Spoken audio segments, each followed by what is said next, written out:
प्यारे विद्यार्थियों नमस्कार।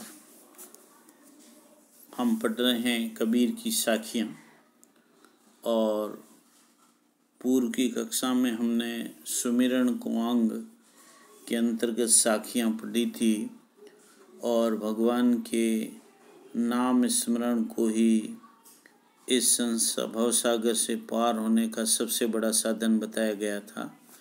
उसी क्रम में आज हम साखियों के अंतर्गत पढ़ेंगे विरह को अंग। विरह शब्द का क्या अभिप्राय है?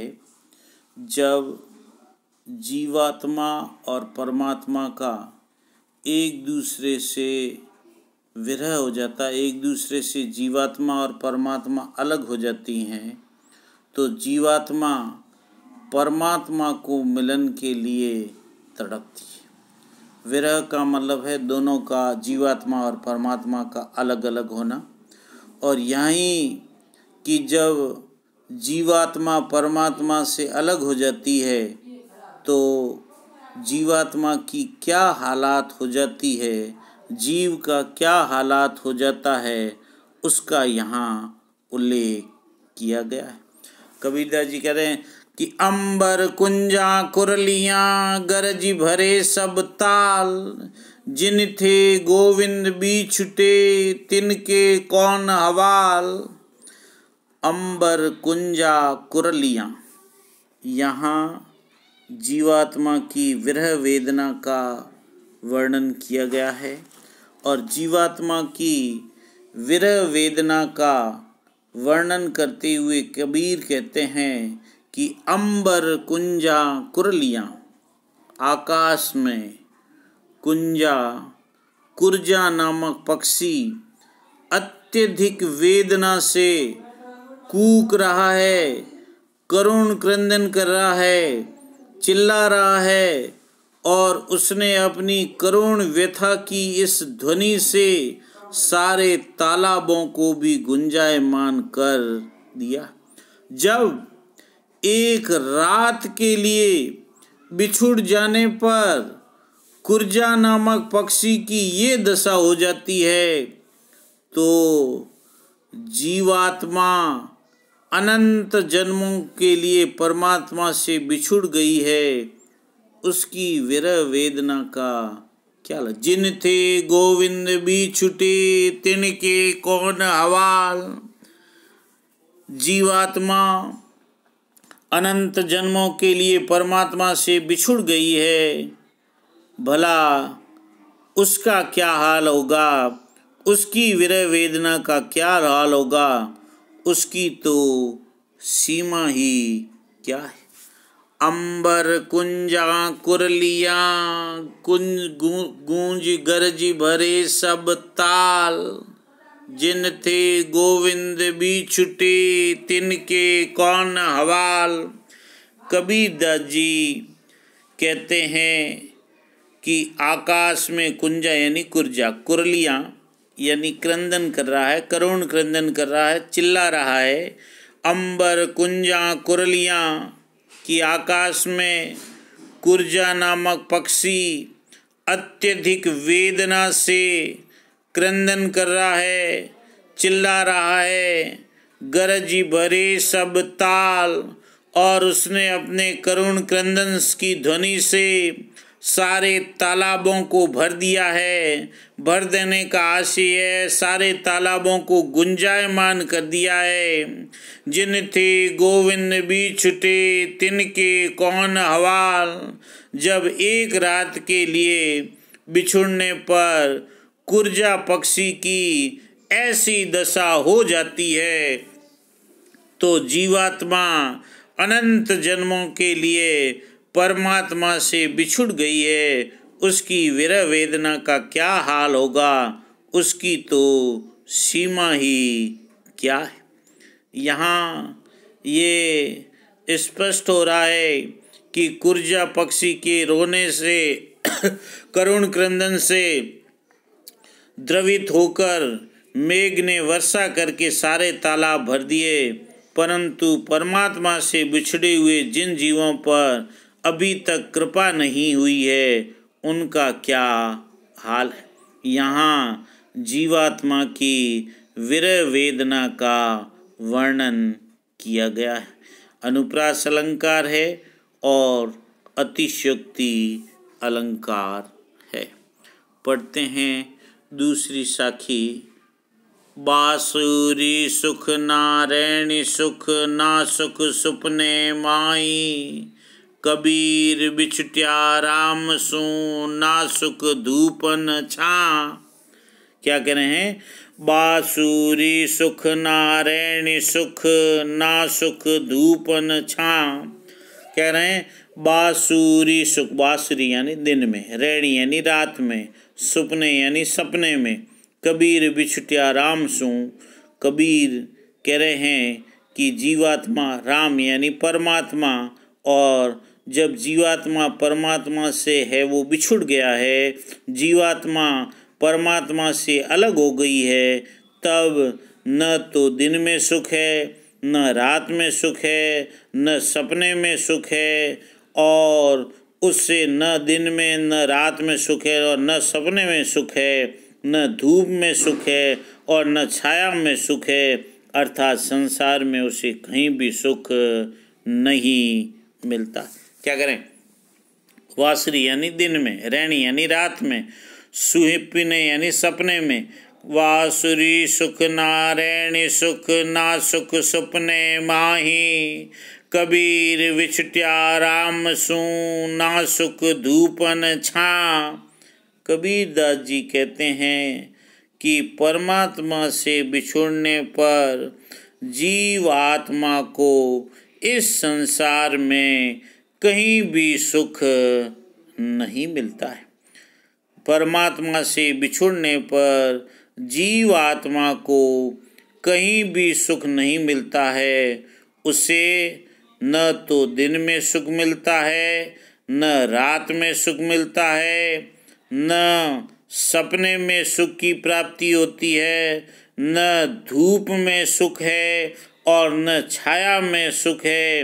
कहने का आशय यह है कि संसार में उसे कहीं भी सुख नहीं मिलता है। यहाँ आत्मा रूपी प्रियतमा को परमात्मा प्रियतम से बिछुड़ने पर सुख नहीं मिलता है। यहाँ विकल विरह व्याकुलता की रहस्यवादी भावना प्रकट हुई है। अनुप्रास अलंकार है और काव्यलिंग अलंकार है। अगली साखी है। मुआ पीछे जिन मिले कहे कबीरा राम, पाथर घाटा लो सब पारस काणे काम। मुआ पीछे जिन मिले कहे कबीरा राम, पाथर घाटा लोह सब तब पारस कौणे काम। यहाँ ईश्वर प्रेम कहीं कमज़ोर न पड़ जाए उसकी व्यंजना करते हुए कबीरदास जी कहते हैं कि हे राम, मुआ पीछे जिन मिले कहे कबीरा राम। मुआ मरने के बाद मुझे दर्शन देने मत आना। कबीरदास जी कहते हैं कि हे राम, मरने के बाद मुझे दर्शन देने मत आना।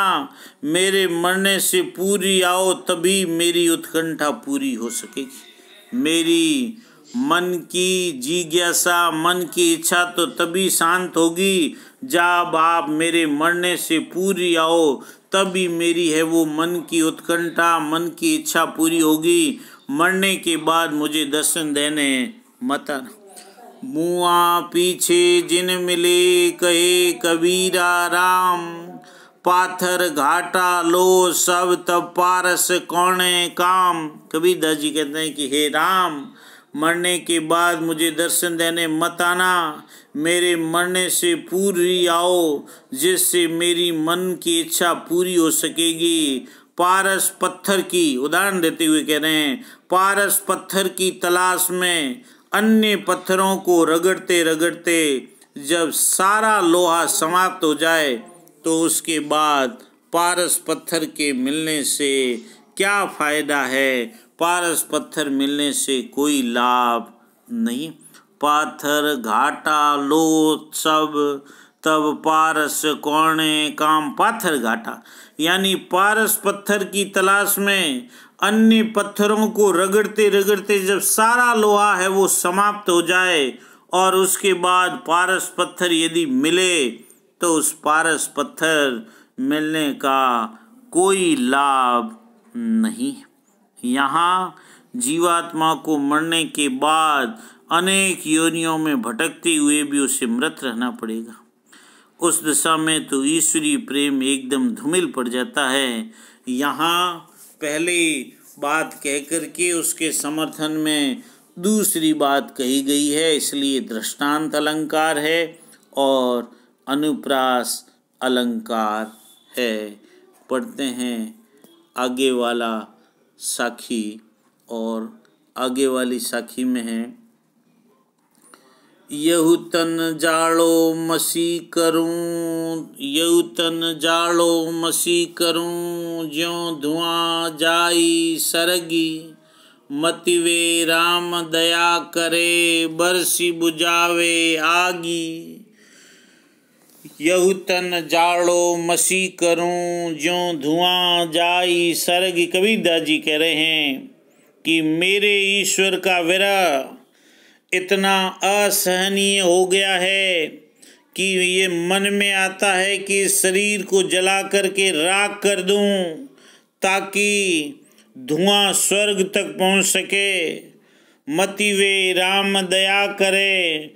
उस दशा में मेरे विरह दाह का आभास पाकर हो सकता है कि राम दयावान हो सके और विरह की अग्नि को बुझाने के लिए प्रेम रूपी जल की वर्षा करे।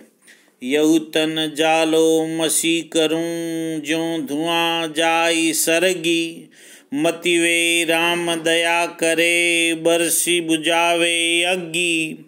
कबीरदास जी कहते हैं कि मेरे लिए ईश्वर का विरह इतना असहनीय हो गया है कि मेरे मन में आता है कि इस शरीर को जला करके राख कर दूं और राख होने से इससे उठने वाला धुआं स्वर्ग तक पहुंच जाए और उस धुएं को देख करके, उस धुएं का आभास होकर के, धुएं का आभास पा करके हो सकता है कि राम दयावान बन सके, मेरे ऊपर दया कर सके और विरह की अग्नि बुझाने के लिए प्रेम जल की वर्षा करे। हो सकता है राम दयावान हो जा। यहु तन जालो मसी करूं, ज्यों धुआं जाई सरगी, मतिवे राम दया करे, बरसी बुझावे अग्गी। कबीरदास जी कहते हैं कि मेरे लिए ईश्वर का विरह इतना असह्य हो गया है, इतना असहनीय हो गया है कि मन में आता है कि शरीर को जला करके काली राख कर दूं ताकि इससे उठने वाला धुआं स्वर्ग तक पहुंच सके और उस धुएं को देख करके, मेरी उस दशा को देख करके, मेरे विरह दास का आभास पा करके श्री राम दयावान हो उठे, प्रभु परमात्मा दयावान हो उठे और मेरे विरह की अग्नि को बुझाने के लिए प्रेम जल की वर्षा करे। यहाँ अनुप्रास और अतिशयोक्ति अलंकार है और विरह में विरह को असहन कहकर के जीवात्मा कहती है कि मेरे मन में आता है कि शरीर को जला करके राख कर दूं। पढ़ते हैं अगली साखी। जे सर मारी कालिसो, सो सर मेरे मन बस्या, तीसर अजहु मारी सर बिन सच पाऊं नहीं। क्या करें? जी सर मारी काली, सो सर मेरे मन बस्या। जिस बाण को कल मेरे मारा था, सो सर मेरे मन बस्या, वह बाण मेरे मन में बस गया। तीसर अजहु मार ही, उसी बाण को आज मारो। सर बिन सच न पाऊं, बाण के बिना मैं है वो ईश्वर को प्राप्त नहीं कर सकता हूँ, यानी प्रेम बाण के बिना शांति प्राप्त नहीं कर सकता हूँ। कबीरदास जी कह रहे हैं, जी सर मारी काल ही सो सर मेरे मन बस्या। कबीरदास जी कह रहे, जीवात्मा कह रही है कि परमात्मा प्रियतम ने जिस प्रेम बाण को कल मारा था वह मेरे मन में बस गया। जी सर मारी काल ही सो सर मेरे मन बस्या। जिस प्रेम बाण को परमात्मा ने कल मेरे मारा था वह प्रेम बाण मेरे मन में बस गया है, अर्थात वह मुझे बड़ा अच्छा लग रहा है। विरह तीसर आजऊ मारी सर बिन सचन पाऊं।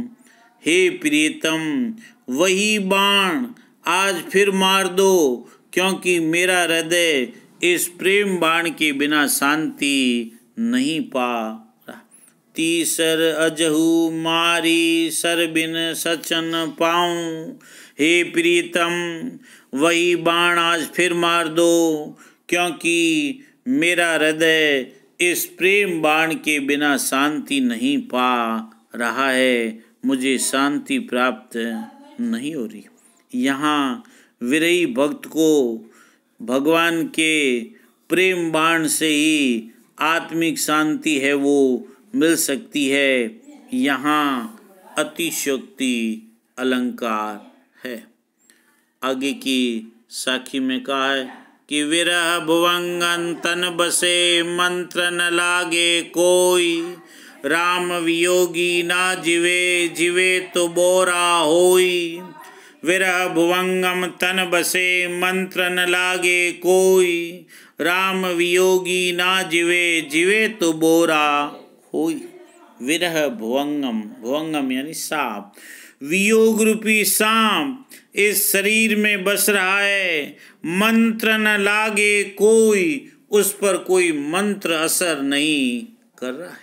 राम वियोगी ना जिवे, जो जीवात्मा परमात्मा से जिसका वियोग हो गया है वह जीवित ही नहीं रहती है। और जीवे तो बोरा होई, और यदि जीवित भी रहता है तो वह पागल हो जाता है। क्या करें? बिरह भुवंगम तन बसे मंत्र न लागे कोई। राम वियोगी ना जिवे जिवे तो बोरा होई। विरह रूपी सर्प हृदय में बस रहा है, वह निरंतर डसता रहता है।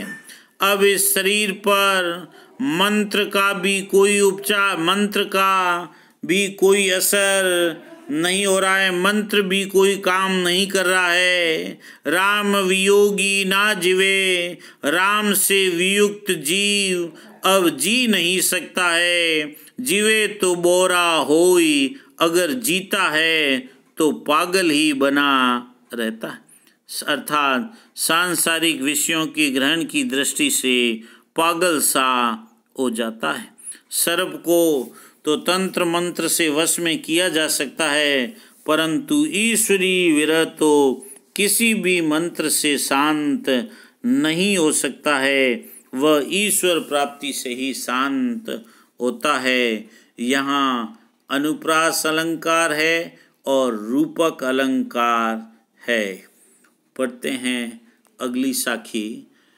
सब रंग तंत्र बाब तन विरह बजावे नित, और न कोई सुन सके के साई के चित्त। सब रग तंत्र बाब तन विरह बजावे नित, और न कोई सुन सके के साई के चित्त। कबीरदास जी कहते हैं कि भगवत प्रेम में शरीर की सब नसें, रग यानी नसें, शरीर की सभी नसें, सब रग तंत रबाब तन, सभी नसें तात बन गई है, तात बन गई है, बड़ी पतली हो गई है, तात बन गई है। ये शरीर तात से बने बाजे के समान है, और ईश्वर संबंधी विरह इस बाजे को नित्य बजाया करता। सब रग तंत रबाब तन कबीरदास जी कहते हैं कि भगवत प्रेम में शरीर की सभी नसें तांत बन गई है। ये शरीर तांत से बने बाजे के समान है। विरह बजावे नित्य और ईश्वर संबंधी विरह इस बाजे को रोज बजाया करता है और न कोई सुन सके। इस बाजे की आवाज को अन्य कोई भी नहीं सुन सकता है। के साईं के चित्त, इसे तो केवल स्वामी अर्थात परमात्मा या ईश्वर ही सुन सकता है, या के चित्त या प्रेमी भक्त का चित्त ही सुन सकता है और इसे कोई नहीं सुन सकता। सब रग तंत्र बाबतन विरह बजावे नित्य और न कोई सुन सके के साईं के चित्त। कबीरदास जी कहते हैं कि भगवान के प्रेम में सभी नसें तांत के समान बन गई है और ये शरीर तांतों से बने हुए बाजे के समान है और ईश्वर संबंधी विरह इस बाजे को रोज बजाया करता है और न कोई सुन सके के साईं के चित्त। इस बाजे की आवाज को और कोई नहीं सुन सकता है, इसे तो ईश्वर ही सुन सकता है या प्रेमी भक्त का चित्त ही सुन सकता है, जीवात्मा का चित्त ही सुन सकता है और इसे कोई नहीं सुन सकता है। रूपक अलंकार है और विरह का मानवीकरण प्रस्तुत किया गया है।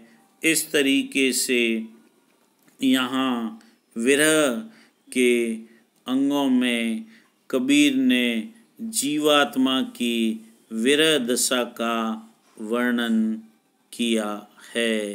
धन्यवाद।